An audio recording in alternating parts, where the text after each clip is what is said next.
अब हम स्टार्ट करेंगे 3.1 क्लास 10। इससे पहले अगर आपने तीनों मेथड की वीडियो देखी है, एलिमिनेशन मेथड, सब्स्टिट्यूशन मेथड और ग्राफिकल मेथड, ये तीनों मेथड अगर आप अच्छे से देख के आओगे तो आप चैप्टर स्टार्ट कर सकते हो। ठीक है, अब देखते हैं 3.1 में क्या करना होता है। यहाँ पर बोला हुआ है कि आपको ग्राफिकल मेथड से सॉल्व करना है। पहले क्वेश्चन में बोला हुआ है कि एक क्लास के अंदर 3 स्टूडेंट मतलब 10 स्टूडेंट हैं। ठीक है, मैथ क्विज में पार्टिसिपेट किया हुआ है एक क्लास के 10 बच्चों ने। ठीक है, उसमें टोटल कितने करते हैं, लेट करना है। The let the number of girl let the number of girls, girls को आप एक्स मान लो और जो बॉयज हैं उनको आप वाई मान लो। ठीक है, और गर्ल और बॉय को मिला के कितने बच्चे हैं, 10 बच्चे हैं। ठीक है, और उसमें क्वेश्चन में एक लाइन गिवन है, कह रहा है कि जो गर्ल है ना वो 4 ज्यादा है बॉय से, मतलब कि जितने भी बॉयज है ना, जैसे मान लो बॉयज अगर 2 हैं तो गर्ल कितनी होगी, 6।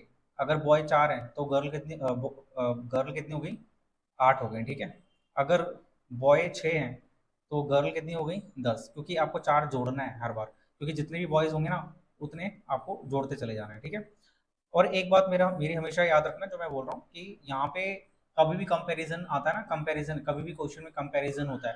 कंपैरिजन किसे कहते हैं, जब हम किसी एक चीज की तुलना दूसरी चीज से करते हैं तो वहां पर कंपैरिजन यूज होता है। ठीक है, कंपैरिजन वाले सारे क्वेश्चन में आपको एक्स और वाई को इक्वल में रखना होता है। ठीक है, इक्वल में रखना होता है। जैसे कि मान लो मैंने यहाँ लिखा एक्स इक्वल टू वाई, अब मैंने एक्स और वाई को दोनों को इक्वल में रख दिया क्योंकि यहाँ पर बोला गया है कि वो 4 ज्यादा है, 4 कम है, 4 ज्यादा है, 4 गुना है, ऐसा कुछ भी बोलेगा तो आपको इक्वल में रखना है पहले, और फिर वहां पर जो बोला हुआ है वो आप यहाँ पर 4 ज्यादा कर दो। ठीक है, अगर वहां क्वेश्चन होता है कि 4 कम है, लेस है, मोर की जगह लेस होता तो आप यहाँ पर -4 कर देते। ठीक है, अब एक्स माइनस में वाई इक्वल टू कितना हो गया, इक्वल टू 4 हो गया। ठीक है, ये हमारी पहली इक्वेशन है, ये हमारी दूसरी इक्वेशन है।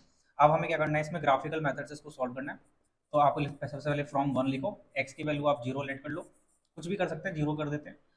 तो एक्स प्लस में वाई इक्वल टू 10, यहाँ पर 0 रखोगे तो वाई की वैल्यू डायरेक्ट कितनी आ जाएगी, 10 आ जाएगी। ठीक है, अब वाई की जगह पे 0 रख लो, तो अगर आप वाई की वैल्यू को 0 रखोगे तो एक्स की वैल्यू कितनी आ जाएगी, 10 आ जाएगी। अब आपको क्या बनाना है, बॉक्स बनाना है। ठीक है, एक मिनट, यहाँ पर नहीं, चलो यहीं बना लेते हैं। यहाँ पर अब हमें बॉक्स बनाना है।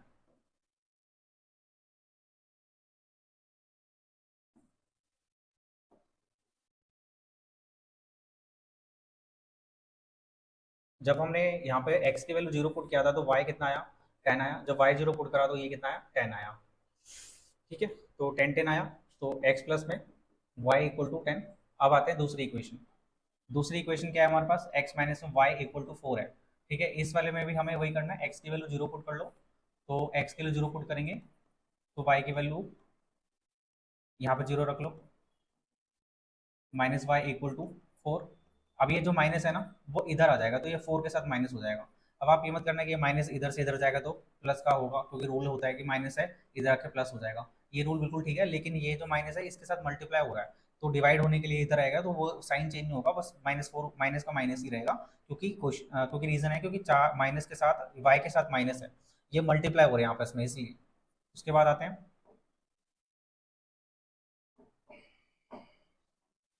वाई की वैल्यू को 0 ले लो, ये 0 हट जाएगा तो यही बचेगा, इसका बॉक्स बना लो। वाई की वैल्यू जो हमने 0 रखा तो ये आया -4, जो इसको 0 रखा तो ये 4 आया। ठीक है, अब इसको हमें ग्राफ इसका x माइनस में वाई इक्वल टू 4 यहाँ पर लिख दो। अब आते हैं, इसका ग्राफ बनाना होता है, हमें ग्राफ बनाना है। ग्राफ बनाने के लिए इसको,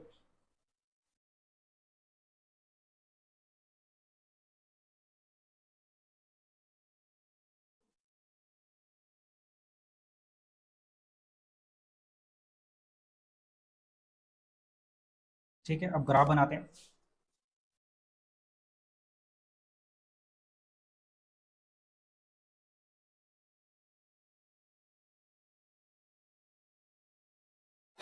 यहाँ पर आपको देखा x की वैल्यू यहाँ पर 0 है, y की 10 है, तो यहाँ पर y की वैल्यू 10 है।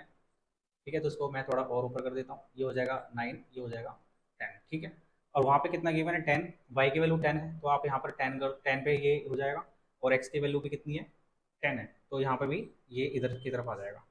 ठीक है, इन दोनों को ज्वाइन कर देंगे।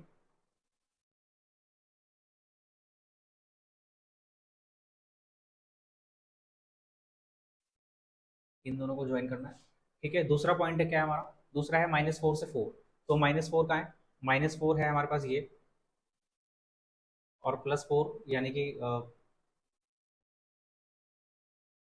ये -4 वाई के लाइन में -4 ये रहा, और एक्स में ये +4 है। ठीक है, 4 -4, इन दोनों को कर दो ज्वाइन, इसको यहाँ से ऊपर,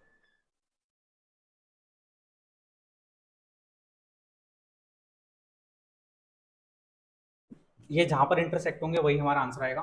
ठीक है, ये जो पॉइंट यहाँ पर इंटरसेक्ट कहाँ हो रहे हैं, ये ध्यान से देखो, ये पॉइंट इस पॉइंट पे इंटरसेक्ट हो रहा है। अगर मैं यहाँ से नीचे आके आके देखूँ, ये 7 है, यानी x की वैल्यू 7 है, और मैं इधर जाके देखूँ तो ये y की वैल्यू 3 है। तो इसका आंसर आ गया, x की वैल्यू 7 आ गई और y की वैल्यू 3 आ गई। ठीक है, ये हमारा ग्राफिकल मेथड से पहला क्वेश्चन था, कंप्लीट हो गया।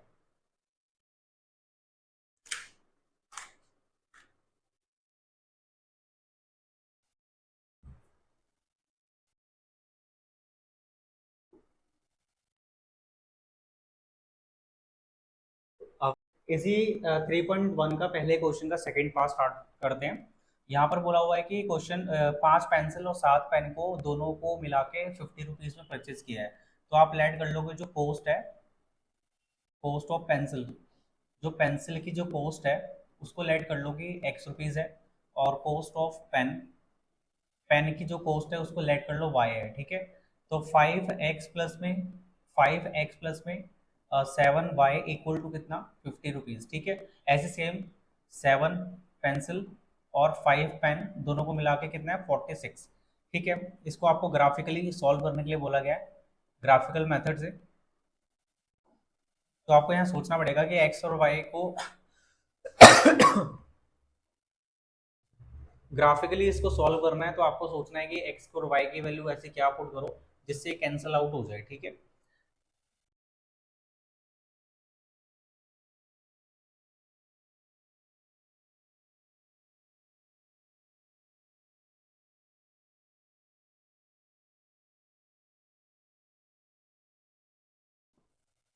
तो यहाँ पर आपको x की वैल्यू, मतलब यहाँ से आपको सोचना होता है कि आप ऐसा क्या पुट करो फर्स्ट इक्वेशन में। वैसे तो आप कुछ भी पुट कर सकते हो, कोई दिक्कत नहीं होती है, लेकिन मैंने बताया हुआ है कि आपको फ्रैक्शन और डेसिमल को अवॉइड करना होता है। तो मैं x की वैल्यू को यहाँ 3 पुट करूंगा। ठीक है, 3 पुट करने से क्या होगा कि ये कैंसल आउट हो जाएगा, इक्वल टू 50। ठीक है, ये 15 प्लस का इधर आके -15 हो जाएगा, ये 7y है, 7y इक्वल टू ये हो जाएगा 35। y के टेबल में 35 5 पे आता है, तो ये हमारा y की वैल्यू हो जाएगी। ठीक है, अब आते हैं अब आते हैं y की, हमने यहाँ पे क्या करा, x की वैल्यू को 3 पुट किया था। ठीक है, अब आते हैं y की वैल्यू को कुछ पुट करते हैं यहाँ पे। y की वैल्यू को आप 0 पुट कर लो, क्योंकि 0 पुट करने से क्या होगा, 5 से ये कैंसिल हो जाएगा। तो हमें मेनली कैंसिल ही करना होता है कैसे भी करके इसको। अगर आप कैंसिल नहीं कर पाते हो जल्दी, तो आप 0 0 आप कुछ भी पुट कर लो, 0 0 भी कर सकते हो। ठीक है, बस डेसिमल में आ जाएगा नहीं तो y की वैल्यू को 0 पुट करा, इक्वल टू 50। 5x ये हो जाएगा 7, 0 हो जाएगा 50, ये हो जाएगा 50 अपॉन में 5। x की वैल्यू कितनी हो जाएगी, 10। ठीक है, x की वैल्यू आ गई। अब इसका बॉक्स बना देते हैं। ठीक है, इसका बॉक्स बनाना है।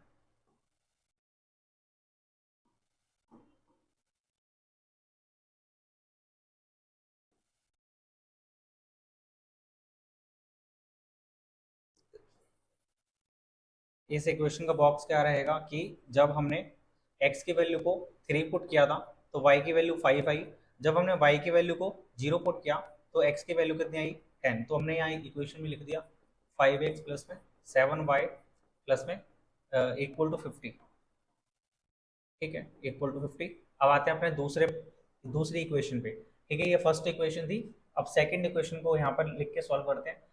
ठीक है, फ्रॉम सेकंड लिख लो, फ्रॉम सेकंड। सेकंड इक्वेशन में क्या है, 7x प्लस में 50y इक्वल टू 46। x की वैल्यू को आप कैसा कुछ पुट करो जिससे कैंसिल होके 5 से कैंसिल हो जाए। ठीक है, अब हम इसमें x की वैल्यू को 3 पुट करेंगे, 3 equal to 5y equal to 46। ठीक है, ये हो गया 21। 5y equal to 46। ठीक है, 5y इक्वल टू 46। ये प्लस का 20 इधर आके माइनस को 20 हो जाएगा, इसमें से माइनस करो तो ये 25 हो जाएगा। ठीक है, 5 के टेबल में 25 कितने पे आता है, 5 पे आता है। ये आ गया y की वैल्यू। अब आते हैं,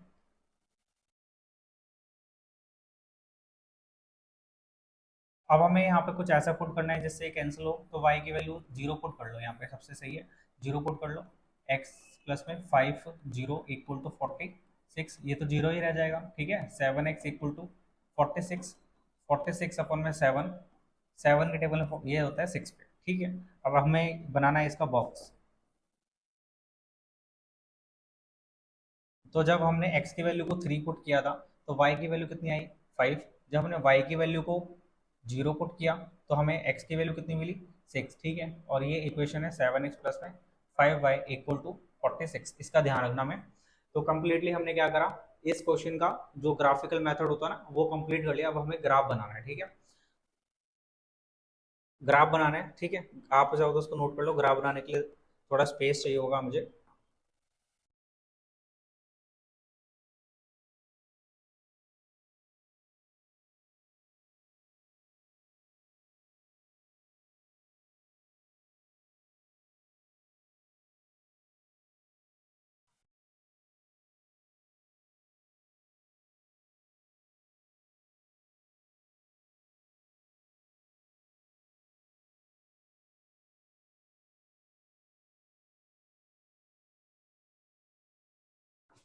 तो अब बनाते हैं इसका ग्राफ। ग्राफ बनाने के लिए हमें ध्यान रखना है कुछ बातों का। तो अब आते हैं, यहाँ पे कुछ वैल्यूज, यहाँ पे लाइन ड्रॉ की है। तो x की लाइन में देखो 3 का है, x की लाइन में 3 ये रहा, और x की लाइन में 3 नीचे कितना 5 गिवन है। तो यहाँ से 5 पे ऊपर चले जाओ आप, यहाँ से ये रहा पॉइंट, ये पॉइंट मिलेगा। और यहाँ से x की वैल्यू 10 है, यानी कि x की वैल्यू ये 10 है, और नीचे कितना 0, 0 तो कहीं नहीं जाना, यहीं रहना है। ठीक है, इन दोनों को ज्वाइन कर लो।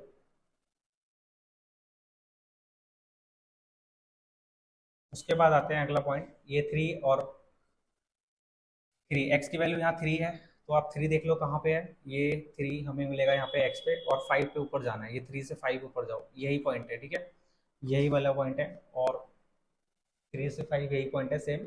एक्स की वैल्यू 6 है, एक्स की वैल्यू 6 ये है, और नीचे 0 तो यहीं पे रहना है। इसको कर दो ज्वाइन, इन दोनों पॉइंट को। मेनली देखा जाए तो यही हमारा इंटरसेक्शन पॉइंट आया है हमारा। ठीक है, इंटरसेक्शन पॉइंट जो होता है वही हमारा आंसर होता है। यहाँ से आपको x की तरफ y की तरफ जाओ, यहाँ से आप x की तरफ जाओ, तो x की वैल्यू 3 आ गई, y की वैल्यू 5 आ गई। तो ये इक्वेशन से आपको क्लियरली समझ में आ गया होगा कि कैसे करना होता है। ग्राफिकल मेथड से हमने इसको सॉल्व करा था। x की वैल्यू 3 है, y की वैल्यू 5 है। ठीक है, अब बढ़ते हैं अपने अगले क्वेश्चन की तरफ। अब हम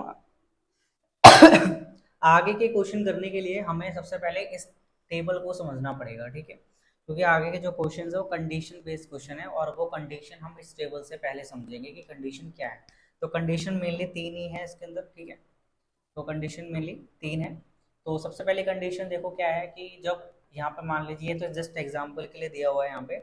ठीक है, जैसे कि यहाँ पर x गिवन है 2y इक्वल टू 0, और यहाँ पर 3x प्लस में 4y equal to 20 equal to 0। यहाँ पर अगर आप वैल्यूज देखो कि x का कोफिशिएंट यहाँ पर क्या है 1 है, यहाँ 3 का x का कोफिशिएंट क्या है 3 है, तो ये हो गया 1/3। ठीक है, और यहाँ पर 2 और 4 है, तो यहाँ पर 2/4 कर दिया, यहाँ 20 कर दिया।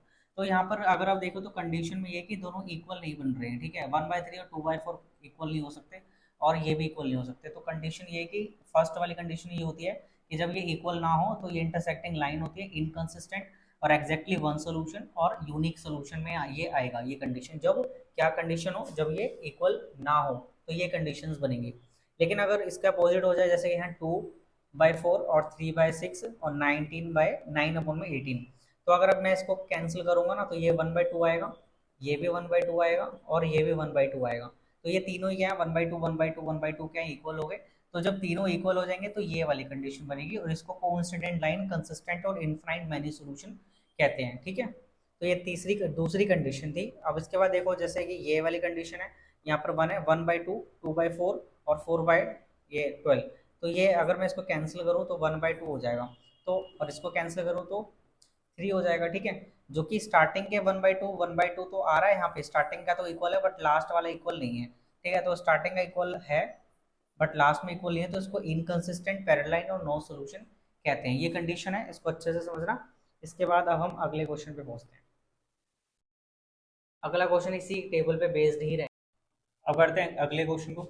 यहाँ पर आप ये देखो कि यहाँ पर आपको A1 यानी पहली क्वेश्चन में जो होगी वो A1 है, दूसरी B1, ठीक है।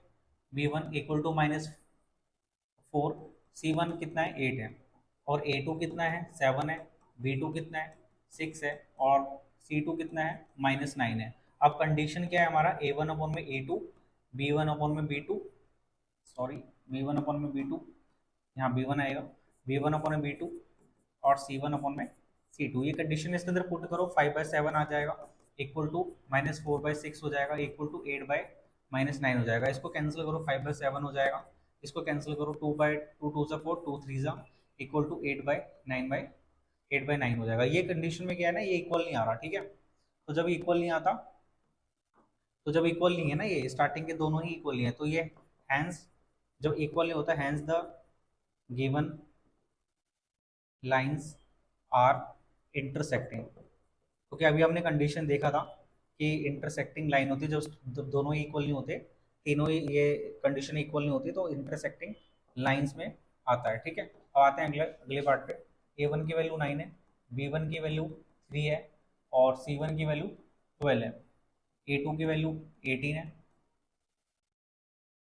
B2 की वैल्यू 6 है, और C2 की वैल्यू 24 है। इसको कंडीशन में पुट करके देखो, कंडीशन पुट करो, B1 अपन में B2, C1 अपन में C2, कितनी है A1 9 अपन में 18 है, इक्वल टू 3/6 है, इक्वल टू 12/24 है। इसको काटो, 9 1 9, 9 2 18, 3 1 3 2 12 1 12 2, ठीक है। इस कंडीशन में मुझे ये नजर आ रहा है कि तीनों ही इक्वल है, तो हैंस जब तीनों इक्वल होते हैं ना, तो hence the given lines are को इंसिडेंट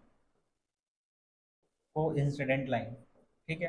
कौन सी लाइन है, को इंसिडेंट लाइन्स हैं, क्योंकि ये तीनों इक्वल हैं। अब आते हैं अपने तीसरी कंडीशन, और तीसरा कंडीशन मैं लिख देता हूँ कि तीसरा क्वेश्चन इसमें लिखा नहीं है। तीसरा क्वेश्चन है 6x प्लस में 6x माइनस में 3y प्लस में 10 और 2x y प्लस में 9 इक्वल टू 0, ठीक है। अब यहाँ पर A1 की वैल्यू कितनी है 6, B1 की वैल्यू कितनी है -3, ठीक है। ये B1 है ना, y के साथ वाला कोफिशिएंट भी होता है।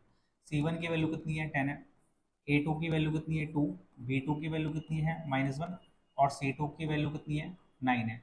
इसको कंडीशन के अंदर पुट कर दो, A1 अपन में B1, C1 अपन में C2, ठीक है। कंडीशन क्या है, 6 अपन में 2 और -3 अपन में -1, 10 अपन में 9, ठीक है।